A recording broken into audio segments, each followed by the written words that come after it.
안녕하세요. 저는 참가번호 9번 서귀중앙여자중학교 허가은이라고 합니다. 저는 이 대회를 통해 저희 가족에 대한 이야기를 많이 나누고자 했고 열심히 하겠습니다. My great-grandmother used to tell my father the story of the 4-3 incident. It was a story about many sad events that took place in Soho village at the foot of Gogun Mountain. A story about armed people coming down with bamboo spears at night, and about the case where the police came and tried to find sympathizers of the armed communes during the day. Of course, she could never forget the tragic story of her own son, who died while serving his duty as a police officer during the 4-3 incident. I heard that she was deeply saddened by the loss of her dear son and had to struggle from the sorrow the entire lifetime. My paternal grandmother's father also passed away while serving his police duties at the time of the incident. What a tragic coincidence!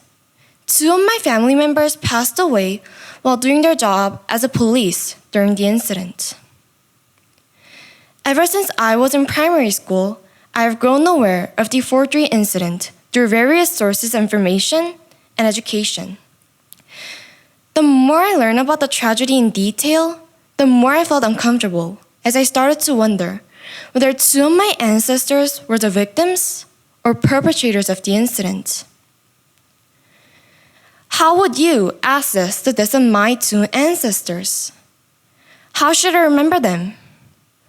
For both my grandmother and great-grandmother, it must have been the memory of the victims who lost their father and son.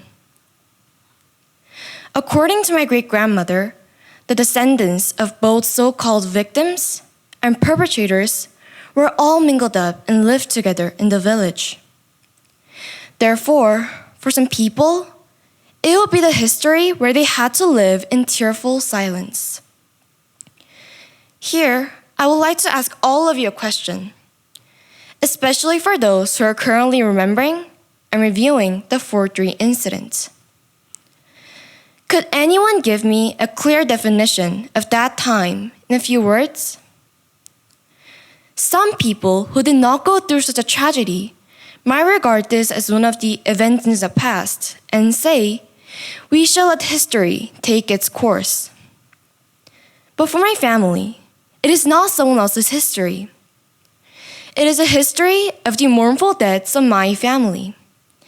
It is a history of the sacrifice of the people who lost the son and the father.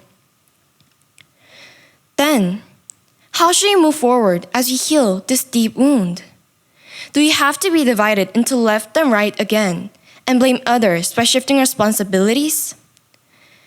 If our ancestors of those days saw the same tragedy repeated in the year of 2022, how would they feel? The cause of the 4-3 incident might have been the fight for the revolution for some people, or desperate struggle for survival for the others. But whatever the cause, it was our humanity that was collapsed. Respect, love, and trust for each other was all gone. I would like to commemorate both of my ancestors with love, who died while serving their duty as a police officer. And I will also try to comfort and remember the sufferings of many other victims. I believe the true lesson of the 4-3 incident is to bring about healing and restoration through the process of forgiveness and reconciliation based on love and mutual trust. If you are on either side of a conflict at this moment, I hope you could start sharing love and respect to each other based on humanity. Before closing my speech, I would like to add one more thing. I pray that God's hands of salvation will be with those of the world who are suffering from the war, even at this very moment. Thank you.